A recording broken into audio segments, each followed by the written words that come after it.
नमस्कार दोस्तों, स्वागत है आपका हमारे YouTube चैनल जरधारी क्लासेस में। दोस्तों, उत्तराखंड हिस्ट्री का आज ये 17वां लेक्चर है दोस्तों। और आज हम यहाँ पे चर्चा करने वाले हैं कुली बेगार प्रथा और साथ ही साथ कुमाऊं परिषद के बारे में। कुमाऊं परिषद के जितने भी अधिवेशन हुए हैं दोस्तों, वो सारे हम यहाँ पे चर्चा करने वाले हैं, क्योंकि डायरेक्ट यहाँ से एग्जाम में कई बार क्वेश्चन पूछे जा चुके हैं और कुली बेगार प्रथा से भी कई प्रकार के एग्जाम में क्वेश्चन बनते हैं। साथ ही साथ यहाँ पे कुली एजेंसी के बारे में जानेंगे, होम रूल लीग की स्थापना किस प्रकार से होती है उत्तराखंड में। ये सारे टॉपिक दोस्तों महत्वपूर्ण टॉपिक हैं जो आज हम इस वीडियो में चर्चा करने वाले हैं। दोस्तों, इस वीक लगभग ये उत्तराखंड हिस्ट्री की जो सीरीज़ है ये समाप्त हो जाएगी, क्योंकि आपके जो उत्तराखंड हिस्ट्री का सिलेबस है वो लगभग कंप्लीट हो जाएगा। अब सिर्फ 2 या 3 वीडियो और आएंगी, उसमें आपका सिलेबस कंप्लीट हो जाएगा जो भी बचे हुए टॉपिक हैं। तो दोस्तों, ये सीरीज़ आपको कैसी लगी कमेंट बॉक्स में ज़रूर बताएं, और इसके बाद नेक्स्ट कौन सी सीरीज़ स्टार्ट की जाए उसकी राय भी आप कमेंट बॉक्स में दे सकते हैं।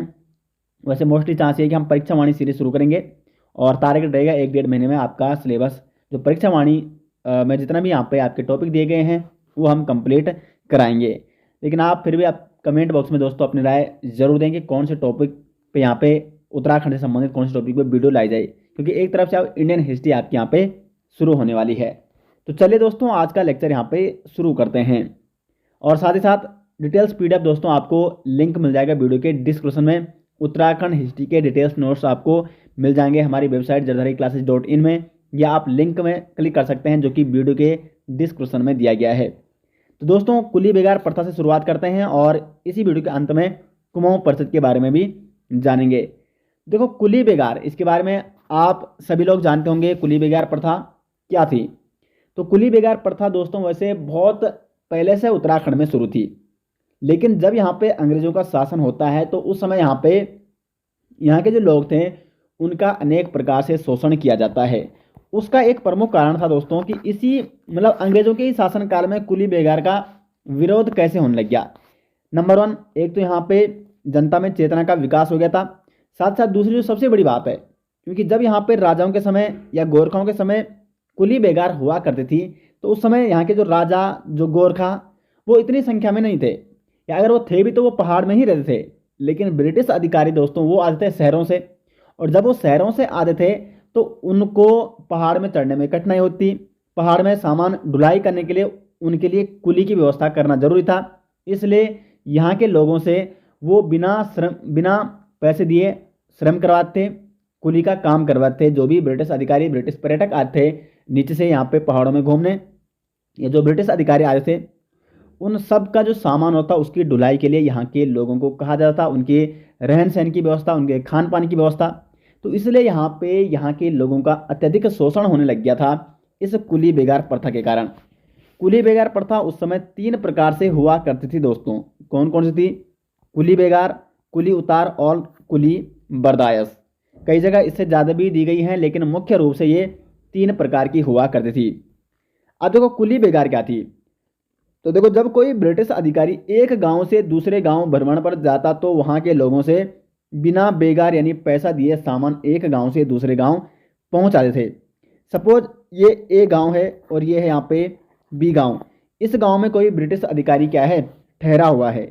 अब उसको अगले दिन इस गांव में जाना है, दूसरे गांव में जाना है, तो इस ए गांव के लोग दोस्तों उसके सामान की ढुलाई करेंगे बी गांव तक। फिर उसको अगर यहाँ से आगे जाना है तो इस गांव के लोग इस गांव तक उसका क्या पहुंचाएंगे, सामान पहुंचाएंगे। उसे कहा जाता था कुली बेगार। दूसरा था यहाँ पे कुली उतार।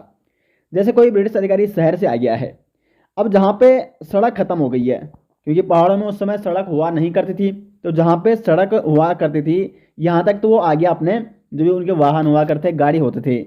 लेकिन यहाँ से दोस्तों फिर पहाड़ के लोगों को बोला जाता था कि वहाँ तक आपको जाना है और वहाँ से ब्रिटिश अधिकारियों के सामान को पहाड़ों में जहाँ भी उनको जाना है वहाँ तक पहुँचाना है। यानी जब गांव के लोग सड़कों पर उतरकर कुली का काम करते थे तो उसे कहा जाता था कुली उतार। इसमें यह भी होता है कि कई बार ब्रिटिश अधिकारी को अगर मैदानी इलाकों में भी जाना था तो मैदानी इलाकों में भी दोस्तों सामान की ढुलाई करने के लिए पहाड़ी लोगों को वहाँ पर भेजा जाता था। तो कुल मिला के सड़कों पर उतरकर जब लोग कुली का काम करते थे तो इसे कहा जाता था कुली उतार प्रथा। और तीसरी आती है कुली बर्दायश, यानी जिस गांव में ब्रिटिश अधिकारी रात को विश्राम करते थे उस गांव के लोग ब्रिटिश अधिकारी के लिए खाद्य सामग्री की व्यवस्था करते थे। और ये दोस्तों यहाँ पे मतलब ब्रिटिश अधिकारी बिल्कुल कोई भी पैसा यहाँ पे कोई भी बेगार यहाँ के लोगों को नहीं देते थे। बिल्कुल निःशुल्क, बिल्कुल फ्री में ये यहाँ के लोगों के द्वारा सेवा करवाई जाती थी। तो इसको यहाँ के लोगों ने अपना अपमान समझा और यहाँ के लोगों का अत्यधिक शोषण होने लग गया था इस प्रथा के कारण। अब शुरू होता है कि किस प्रकार से यहाँ पे कुली बेगार आंदोलन शुरू होता है। उसके बाद यहाँ पे कुली एजेंसी की भी स्थापना की जाती है और उसके बाद दोस्तों यहाँ पे एक मतलब 1921 के आसपास फिर कुली बेगार प्रथा यहाँ पे समाप्त हो जाती है। देखते हैं किस प्रकार से यहाँ पे कुली बेगार आंदोलन शुरू हुआ था। तो सर्वप्रथम 1822 के आसपास कुमाऊं के जो तत्कालीन कमिश्नर थे, मैंने आपको कमिश्नर जो ब्रिटिश कमिश्नर थे उनके बारे में डिटेल्स में बताया है और उस वीडियो में मैंने आपको कमिश्नर ट्रेल के बारे में भी बताया था। तो कमिश्नर ट्रेल ने दोस्तों 1822 में सर्वप्रथम खच्चर सेना की स्थापना की और इसका मुख्य उद्देश्य यह था कि जो भी सामान की ढुलाई होती, अगर कोई ब्रिटिश अधिकारी आ गया है तो उसके सामान की जो ढुलाई होती थी वो खच्चरों के माध्यम से करवाई जाए, ना कि यहाँ के लोगों के द्वारा। तो कुल मिला के कुली बेगार को कम करने के लिए खच्चर सेना की स्थापना की गई कमिश्नर ट्रेल द्वारा 1822 में। इसके बाद दोस्तों 1903 में एक घटना घटती है अल्मोड़ा में। अल्मोड़ा के खतियाड़ी गांव में क्या होता है, अल्मोड़ा के खतियाड़ी गांव के जो ग्रामीण लोग थे वो बेगार देने का विरोध करते हैं और इन पर सरकार द्वारा मुकदमा भी चलाया जाता है कि इन्होंने हमारी आज्ञा का पालन नहीं किया। तो इसलिए ये मामला जाता है इलाहाबाद उच्च न्यायालय। कौन से कोर्ट जाता है ये मामला? इलाहाबाद उच्च न्यायालय यानी हाई कोर्ट, और वहाँ पे याचिका दर्ज की जाती है। लेकिन दोस्तों इलाहाबाद जो उच्च न्यायालय होता है वो कुली बेगार को अवैध बता देता है। तो एग्जाम में पूछा जा सकता है कि 1903 में जो खतियाड़ी गांव अल्मोड़ा के ग्रामीणों ने बेगार देने का विरोध किया था उसे अवैध किस हाई कोर्ट ने उसे अवैध घोषित किया था कुली बेगार को? तो इलाहाबाद हाई कोर्ट ने, इलाहाबाद उच्च न्यायालय ने दोस्तों यहाँ पे कुली बेगार को अवैध बताकर उन लोगों को मुक्त किया था, उन लोगों को मतलब जो उन पे केस हुआ था उसे खारिज किया था। उसके बाद 1903 में यहाँ पे आते हैं लॉर्ड कर्जन। ये आते हैं गढ़वाल और कुमाऊं की यात्रा पर और यहाँ पे गीवान के गोरी दत्त बिष्ट और महंत नारायण दास ने उनसे मुलाकात की और कुली बेगार और जंगलात कानून पर इनसे चर्चा की थी लॉर्ड कर्जन से, जो कि 1903 में कुमाऊं और गढ़वाल की यात्रा पर आते हैं। उसके बाद दोस्तों 1907 में सरकार द्वारा घोषणा की जाती है कि जो बेगार लिया जाएगा यानी जिन व्यक्तियों से बेगार का काम, कुली का काम करवाया जाएगा उन्हें मूल्य दिया जाएगा, उन्हें पैसे दिए जाएंगे इस काम के। उसके बाद दोस्तों 1913 में, उससे पहले जान लेते हैं 1908 में। 1908 में होती है दोस्तों कुली एजेंसी की स्थापना। ये काफ़ी महत्वपूर्ण क्वेश्चन यहाँ पे। 1908 में क्या होती है? कुली एजेंसी की स्थापना होती है। और जब कुली एजेंसी की स्थापना होती है तो यहाँ से सबसे बड़ा सवाल ये है कि कुली एजेंसी का विचार सर्वप्रथम किसके मन में आया था या किसने ये विचार रखा था? तो गिरिजा दत्त नैथानी। गिरिजा दत्त नैथानी ऐसे व्यक्ति थे दोस्तों जिन्होंने कुली एजेंसी का सर्वप्रथम विचार रखा था। और उसके बाद 1908 में जोध सिंह नेगी, आपको नोट करना है, जोध सिंह नेगी नामक व्यक्ति ने 1908 में कुली एजेंसी की स्थापना की और इसका मुख्यालय रखा पौड़ी। इसका मुख्यालय कहाँ स्थापित किया दोस्तों? पौड़ी गढ़वाल में स्थापित किया। अब जो ये कुली एजेंसी, इसका कार्य क्या था? कुली एजेंसी दोस्तों इसका महत्वपूर्ण एक कार्य था कि कुली एजेंसी वैसे यहाँ पे स्थापित इसीलिए की गई थी कि जो भी कुली का काम करेंगे, जो व्यक्ति जिन व्यक्तियों के द्वारा कुली का काम करवाया जाएगा उनको पैसे दिए जाएंगे। यानी कुली एजेंसी क्या करेगी यहाँ पे, देखो जैसे लोगों से यहाँ पे पैसे इकट्ठे कर दिए, लोगों को बोल दे देखो आपको यहाँ पे क्या नहीं करना है, कुली बेगार का काम नहीं करना है, आपको सिर्फ पैसे देने हैं। तो लोगों ने पैसे जमा कर दिए, कुली एजेंसी के माध्यम से ये पैसे जमा हो गई। अब कुली एजेंसी का ये काम हुआ करता था, यहाँ पे ये किराए में कुली रखती थी और जो भी ब्रिटिश अधिकारी आते थे उनका सामान इन कुलियों द्वारा उसकी ढुलाई की जाती, जो भी उनकी अन्य सेवा होती थी इन कुलियों द्वारा की जाती और इसके बदले उन कुलियों को दोस्तों कुली एजेंसी के माध्यम से पैसे दिए जाते थे।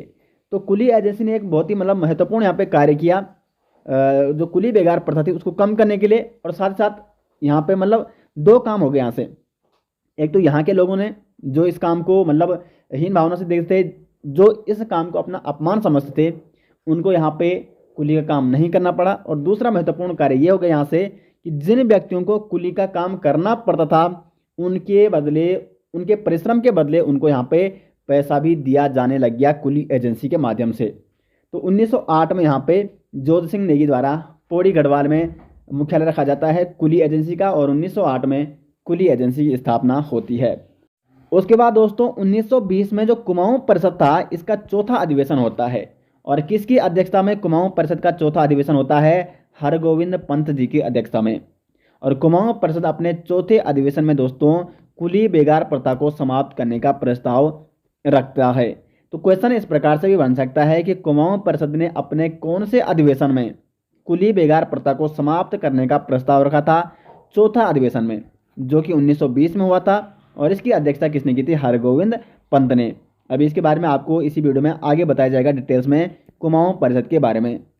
तो 1920 तक आते आते दोस्तों जो यहाँ पे आंदोलन चल रहा है कुली बेगार आंदोलन, ये काफ़ी जोर पकड़ लेता है। इसके बाद होता यह है कि 1 जनवरी 1921 को कत्यूर के चामी गांव के हरो मंदिर में 400 लोगों ने एक साथ बेगार न देने की शपथ ली थी। तो एक महत्वपूर्ण घटना थी, कब हुई थी? 1 जनवरी 1921 को, और ये कहाँ हुई थी? चामी गांव के, कत्यूर के चामी गांव में, हर मंदिर में। और 400 लोगों ने यहाँ पे शपथ ले ली है कि हमने बिल्कुल कुली बेगार नहीं देना है। अब देखो दोस्तों यहाँ पे किस प्रकार से होता है कुली बेगार प्रथा का अंत। मैंने आपको पहले ही बता दिया है कि कुली बेगार प्रथा के विरोध में लगातार आंदोलन चल रहे हैं, और अब ये आंदोलन इसने बहुत जोर पकड़ लिया है। सभी लोग बिल्कुल मतलब पूरा जो भी यहाँ पे उत्तराखंड के लोग थे इसका विरोध करने लग गए हैं, सभी एक साथ आ गए हैं, लगातार आंदोलन हो रहे हैं। उसके बाद क्या होता है यहाँ पे बागेश्वर में 10 जनवरी 1921 को बागेश्वर में कुली बेगार के विरोध में एक भीड़ जमा होने लग जाती है। कब होती है? 10 जनवरी 1921 को। और उस समय अल्मोड़ा के तत्कालीन कमिश्नर कौन थे? डायबल। इस प्रकार से क्वेश्चन बन सकता है कि जब कुली बेगार प्रथा का अंत हुआ था तो उस समय अल्मोड़ा के तत्कालीन कमिश्नर कौन थे? तो वो थे दोस्तों डायबल। 13-14 जनवरी को क्या होता है? 13-14 जनवरी 1921 को लगभग 40,000 लोग यहाँ पे भीड़ जमा हो जाती है बागेश्वर में। और ये भीड़ जमा किसके नेतृत्व में होती है दोस्तों? बलदत्त पांडे, हरगोविंद पंत, चिरंजी लाल, इनके नेतृत्व में बागनाथ मंदिर में। बागनाथ मंदिर कहाँ है? बागेश्वर में है यहाँ पे। और अल्मोड़ा के तत्कालीन कमिश्नर डायबल थे, ये यहाँ पे आते हैं और ये भीड़ पर गोली भी चलाना चाहते हैं, लेकिन इतनी अधिक संख्या थी दोस्तों यहाँ पे 40,000 लोग, इसलिए यहाँ पे गोली भी चला नहीं सकते हैं। ये भीड़ से डर जाते हैं और यहाँ पे भीड़ इकट्ठा होकर यहाँ पे जुलूस निकालती है कुली बेगार के विरोध में। 13 जनवरी को दोस्तों 1921 में 13 जनवरी 1921 में संक्रांति के अवसर पर यहाँ पे सरयू नदी के किनारे एक सभा आयोजित की जाती है। और 14 जनवरी 1921 को बलदत्त पांडे जी द्वारा बागनाथ मंदिर के सामने कुली बेगार न देने की शपथ ली जाती है। और इन्हीं के साथ ये जो 40,000 आंदोलनकारी थे यहाँ पे, और यहाँ पे बलदत्त पांडे भी उपस्थित थे, हरगोविंद पंत उपस्थित थे, चिरंजी लाल उपस्थित थे, इनके नेतृत्व में ये 40,000 आंदोलनकारी भी दोस्तों क्या करते हैं? कुली बेगार न देने की शपथ लेते हैं, बेगार न देने के संकल्प लेते हैं। तो इस प्रकार से हमेशा के लिए कुली बेगार प्रथा समाप्त हो जाती है उत्तराखंड में। तो यहाँ से कुछ इस प्रकार से क्वेश्चन पूछे जा सकते हैं कि कुली बेगार प्रथा जब समाप्त हुई थी, मतलब किस नदी के किनारे शपथ ली गई? सरयू नदी के किनारे। कौन से मंदिर के सामने? बागनाथ मंदिर के सामने। और कहाँ शपथ ली गई थी? बागेश्वर में। ये भी आपको नोट करना है। तत्कालीन जो डिप्टी कमिश्नर थे अल्मोड़ा के, वो थे डायबल। तो इस प्रकार से दोस्तों उत्तराखंड में कुली बेगार प्रथा अंत होती है। और यहाँ पे मैंने आपको बता दिया है कुली बेगार प्रथा कितने प्रकार की थी, किस प्रकार से कुली बेगार आंदोलन की शुरुआत होती है, और किस प्रकार से कुली बेगार प्रथा यहाँ पे इसका अंत होता है। कुली एजेंसी क्या अपना कार्य करती है, क्या रोल निभाती है, ये सारे टॉपिक दोस्तों इस वीडियो में मैंने अभी कवर कर लिए हैं। अब हम आगे जानते हैं यहाँ पे कुमाऊं परिषद के बारे में। कुमाऊं परिषद का दोस्तों बहुत ही महत्वपूर्ण योगदान रहा है उत्तराखंड की राजनीति में, उत्तराखंड स्वतंत्रता आंदोलन में। और जो भी यहाँ पे प्रमुख कुरीतियाँ हुआ करती थी और ब्रिटिशर्स ने यहाँ की जनता को शोषित करने के लिए जो भी कार्य किए, उनका जमकर विरोध किया था कुमाऊं परिषद ने। कुमाऊं परिषद 1916 से 1926 तक यहाँ पे रहा। और 1926 में दोस्तों कुमाऊं परिषद का विलय किया जाता है किसमें? कांग्रेस में। तो 1916 से लेकर 1926 तक जो भी महत्वपूर्ण कार्य किए गए हैं कुमाऊं परिषद के द्वारा, वो हम यहाँ पे जानेंगे। और कुल मिला के इसके 1916 से लेकर 1926 तक 6 अधिवेशन हुए। ये अधिवेशन कहाँ कहाँ हुए, किस किस व्यक्ति ने इन अधिवेशनों की अध्यक्षता की, इस प्रकार से एग्जाम में डायरेक्ट क्वेश्चन बनते हैं। तो सारी डिटेल्स में दोस्तों हम यहाँ पे जानेंगे और प्रत्येक अधिवेशन में कौन कौन से प्रस्ताव यहाँ पे लाए गए थे। तो कुमाऊं परिषद का जो सर्वप्रथम विचार या प्रथम कल्पना की थी वो की थी 1908 में अल्मोड़ा अखबार ने। अल्मोड़ा अखबार ने अपने लेख में कुमाऊं परिषद की कल्पना की थी और उसके बाद कुमाऊं परिषद की जो स्थापना होती है वो होती है सितंबर 1916 में। और कुमाऊं परिषद को स्थापित करने में महत्वपूर्ण भूमिका निभाई थी बद्रीदत्त पांडे, हरगोविंद पंत, गोविंद वल्लभ पंत, मोहन जोशी, प्रेम वल्लभ पांडे। ये महत्वपूर्ण व्यक्ति थे दोस्तों जिन्होंने कुमाऊं परिषद को स्थापित करने के लिए अपने महत्वपूर्ण प्रयास किए थे। अब कुमाऊं परिषद का जो इसकी स्थापना हुई थी सितंबर 1916 में, वो कहाँ हुई थी? तो कुमाऊं परिषद की स्थापना होती है नैनीताल के मझेड़ा ग्राम में। काफ़ी इंपॉर्टेंट फैक्ट दोस्तों मैं आपको यहाँ पे बता रहा हूँ, एग्जाम में इस प्रकार से क्वेश्चन पूछे जाते हैं। कुमाऊं परिषद की स्थापना कहाँ हुई थी? नैनीताल के मझेड़ा ग्राम में। और इस समय इसकी अध्यक्षता कर रहे थे राय बहादुर नारायण दत्त छिपाल। यानी देखो अभी कुमाऊं परिषद कोई अधिवेशन नहीं हुआ है, अभी सिर्फ एक सभा आयोजित की गई है जिसमें डिसाइड किया गया है कि हमें कुमाऊं परिषद का गठन करना है। और इस सभा की अध्यक्षता कर रहे हैं राय बहादुर नारायण दत्त छिपाल और ये सभा आयोजित की गई है नैनीताल के मझेड़ा ग्राम में। और यहीं पे सितंबर 1916 में कुमाऊं परिषद की स्थापना की जाती है। अब बढ़ते हैं आगे कुमाऊं परिषद के जो भी अधिवेशन होते हैं। तो कुमाऊं परिषद का प्रथम अधिवेशन होता है दोस्तों सितंबर 1917 में। देखो बिल्कुल ठीक एक साल बाद ये सभा आयोजित की गई थी सितंबर 1916 में, जहां पे कुमाऊं परिषद का गठन होता है। लेकिन ठीक उसके एक साल बाद दोस्तों क्या होता है, प्रथम अधिवेशन इसका होता है सितंबर 1917 में। कुमाऊं परिषद का ये प्रथम अधिवेशन था और इसकी अध्यक्षता कौन कर रहे थे? जयदत्त जोशी, जो कि अवकाश प्राप्त डिप्टी कलेक्टर थे। यानी ये पहले एक अंग्रेज अधिकारी हुआ करते थे, डिप्टी कलेक्टर हुआ करते थे। अब ये अवकाश प्राप्त थे यानी सेवानिवृत्त हो चुके थे, रिटायर हो चुके थे। और ये इसकी अध्यक्षता करते हैं कुमाऊं परिषद की अध्यक्षता जयदत्त जोशी प्रथम अधिवेशन की। कहाँ ये प्रथम अधिवेशन आयोजित किया जाता है कुमाऊं परिषद का? अल्मोड़ा में आयोजित किया जाता है। और इसका प्रथम अधिवेशन का उद्देश्य था कुमाऊं परिषद का प्रचार प्रसार करना। क्योंकि देखो जब कोई भी संगठन बनता है तो पहले उसमें अधिक से अधिक लोग जुड़ने जरूरी है। तो कुमाऊं परिषद में इसको अधिक से अधिक लोगों तक पहुंचाने के लिए, अधिक से अधिक लोग इसमें जोड़ने के लिए प्रथम अधिवेशन का लक्ष्य यही रखा गया था, कुमाऊं परिषद का प्रचार प्रसार करना। उसके बाद होता है दोस्तों कुमाऊं परिषद का दूसरा अधिवेशन और ये होता है 24-25 दिसंबर 1918 को।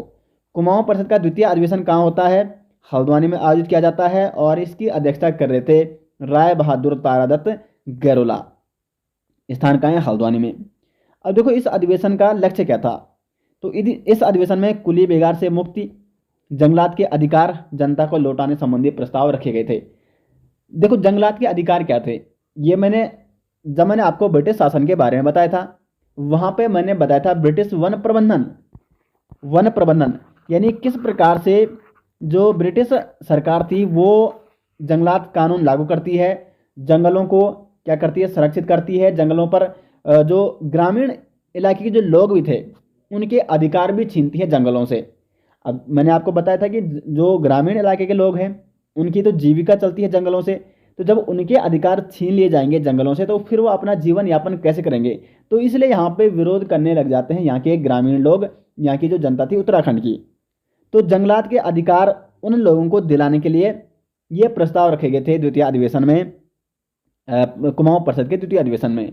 और साथ ही साथ कुली बेगार से मुक्ति के लिए भी। तो ये दो प्रमुख प्रस्ताव रखे जाते हैं द्वितीय अधिवेशन में, जो कि हल्द्वानी में होता है और राय बहादुर तारादत्त गैरोला इसकी क्या करते हैं? अध्यक्षता करते हैं।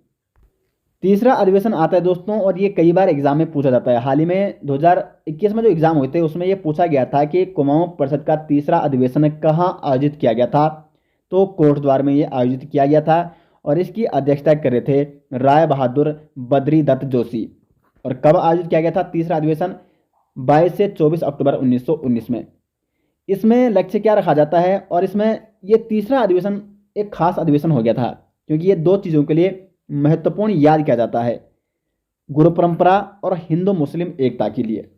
अब ऐसा क्यों होता है? क्योंकि देखो बद्रीदत्त पांडे ये तो कुमाऊं परिषद से जुड़े हुए थे, साथ ही साथ ये लगातार समाचार पत्रों में भी लेख लिखते थे उससे पहले अल्मोड़ा अखबार के संपादक रह चुके थे। इस समय शक्ति नामक जो समाचार पत्र था उसका इन्होंने प्रकाशन किया था। और साथ ही साथ ये लगातार कुमाऊं परिषद के भी एक सदस्य थे, इसके साथ ये लगातार जुड़े थे। तो जब ये कोटद्वार में तीसरे अधिवेशन का क्या किया जाता है, आयोजन किया जाता है कुमाऊं परिषद के, तो बद्रीदत्त पांडे पहुंचते हैं कहाँ, कोटद्वार। और कोटद्वार के जो तत्कालीन दरोगा थे वो थे बालादत्त। ये आपको नोट करना है, बालादत्त। बालादत्त के पास अल्मोड़ा प्रशासन की तरफ से यानी ब्रिटिश सरकार की तरफ से एक तार भेजा जाता है कि जो बद्रीदत्त पांडे हैं इनको आपने क्या करना है, वहाँ पे इन पर कड़ी निगरानी रखनी है। और उनको कुल मिला के जैसे ही वो वहाँ पे पहुँचते हैं कोटद्वार में तो उनको आपको पकड़ना है। तो जब बद्रीदत्त पांडे पहुँचते हैं कहाँ, कोटद्वार, तो यहाँ पे दोस्तों बालादत्त जोशी इनको देखते हैं और इनको पहचान जाते हैं क्योंकि ये इनके क्या थे, गुरु भाई थे। इसलिए यहाँ पे क्या होता है, बालादत्त जोशी बद्रीदत्त पांडे पे कोई कार्रवाई नहीं करते बल्कि इनका सम्मान करते हैं। और इसीलिए ये अधिवेशन जाना जाता है गुरु परंपरा के लिए, यानी इन्होंने गुरु परंपरा का बिल्कुल क्या किया, ध्यान रखा। यहाँ पे गुरु परंपरा का इन्होंने बिल्कुल ख्याल रखा यहाँ पे, इसलिए इन्होंने बद्रीदत्त पांडे को पर कोई कार्यवाही नहीं की। और दूसरा, ये अधिवेशन जाना जाता है हिंदू मुस्लिम एकता के लिए। यहाँ पे जब ये कोटद्वार में ये अधिवेशन आयोजित किया जा रहा था तो यहाँ के मुस्लिम लोग क्या करते हैं, यहाँ पे आते हैं और जो इस पंडाल में या जो वहाँ पे सभा कर रहे थे लोग इस अधिवेशन की, उनको माला पहनाते हैं और मतलब यहाँ पे सभी लोग एक साथ जुड़ जाते हैं। तो इस पर बद्रीदत्त पांडे ये भी कहते हैं कि मिल गए हैं हम तुम तो मंदिर और मस्जिद एक हैं। तो कुल मिला के दो महत्वपूर्ण घटनाओं से जाना जाता है तीसरा अधिवेशन गुरु परंपरा और हिंदू मुस्लिम एकता। बाकी प्रस्ताव अभी भी वही है, एक तो बेगार से मुक्ति और जंगलात के अधिकार जनता को लौटाने संबंधी ये महत्वपूर्ण प्रस्ताव अभी भी इस अधिवेशन में भी लगातार जारी थे। उसके बाद कुमाऊं परिषद का चतुर्थ अधिवेशन यानी चौथा अधिवेशन आयोजित किया जाता है 21 से 23 दिसंबर 1920 को। और इसका आयोजन कहाँ किया जाता है, काशीपुर में। इसकी अध्यक्षता कौन कर रहे थे, हरगोविंद पंत।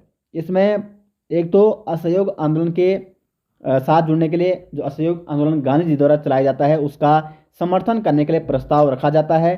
साथ ही साथ जंगलात समस्या, ये तो प्रस्ताव में पहले था। कुली बेगार भी प्रस्ताव में पहले था, लेकिन कुली बेगार को समाप्त करने का बिल्कुल यहाँ पे अब संकल्प लिया गया है कि हमें कुली बेगार प्रथा क्या करनी है, समाप्त करनी ही करनी है। और इसी के परिणाम स्वरूप 1921 में कुली बेगार प्रथा समाप्त हो जाती है। तो चतुर्थ अधिवेशन काफ़ी महत्वपूर्ण था दोस्तों। इसकी अध्यक्षता किसने की, हरगोविंद पंत ने। और कहाँ ये आयोजित किया गया था, काशीपुर में 21 से 23 दिसंबर 1920 को।